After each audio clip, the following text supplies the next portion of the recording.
আরে তোরে আমি খুঁজে বেড়াচ্ছি সারা জায়গায়। আমার করতেছেন কেন? আপনার সাথে আমার কোনো কথা নেই।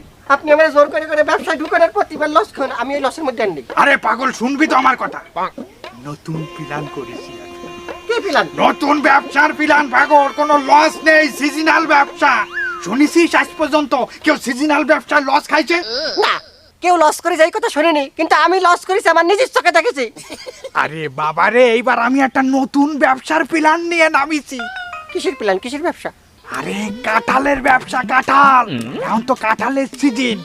শুনলাম বাগেরহাটে নাকি বিশাল বিশাল কাঁঠালের বাগান আছে।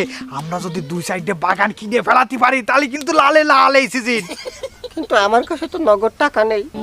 আরে বাবারে, নগদ টাকা তোর কাছে নেই তা কি হয়েছে? তোর কি জমি জমা কম আছে নাই? ওই জায়গায় তো 10 বিঘে বন্ধক থুয়ে দে, আমি তোর কোশ্চিনে বেশি দে, পরে ব্যবসা করে লাভের টাকা দিয়ে আরো 20 বিঘা কিনিস। আমার কাছে অবশ্য 5 লাখ আছে, আর তোর 10 লাখ হলে মোটামুটি 15 লাখ দিয়ে আমরা এই সিজন চালাই যেতে পারবো ব্যবসা। সে তো ঠিক আছে, কিন্তু 10 লাখ টাকায় আমার লাখ থাকবে কত? 12 লাখ টাকা দিবা না 2 লাখ লাভ? 12 লাখ? থু! আচ্ছা তুই 14 লাখ নিস।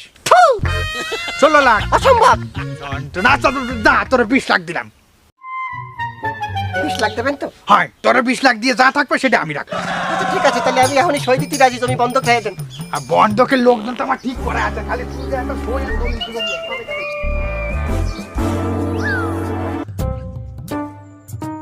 তাহলে আপনারা এই জায়গায় কাঁঠাল কিনতে আইছেন?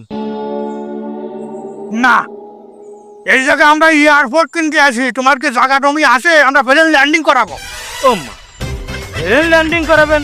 তা কাঁঠাল বাগান আইছেন কিসের জন্য? ওরে বাপু, তুমি এক কথা বারে বারে কও কেন? হ্যাঁ, আমার উস্তাদ তো রাগী টাইপের। আমরা তো প্রথমে এসে কলা, আমরা কাঁঠাল বাগান কিনবো, আমরা ব্যাপারী। বললো বাড়া, শুধু আমরা ব্যাপারী না, ওরে আমার দাদা ছিল ব্যাপারী, আমার বাপ ছিল ব্যাপারী, সেই বংশীয় পরম্পরায় আমরা দুজনে 20 বছর ধরে এই ব্যাপারীগিরি করতেছি। ও মা, তাহলে তো আপনারা বংশীয় ব্যাপারী। আরে বংশীয় ব্যাপারী মানে কি কয়? আরে টাকা পয়সা আমাদের কাছে কোনো ব্যাপার না। এই যে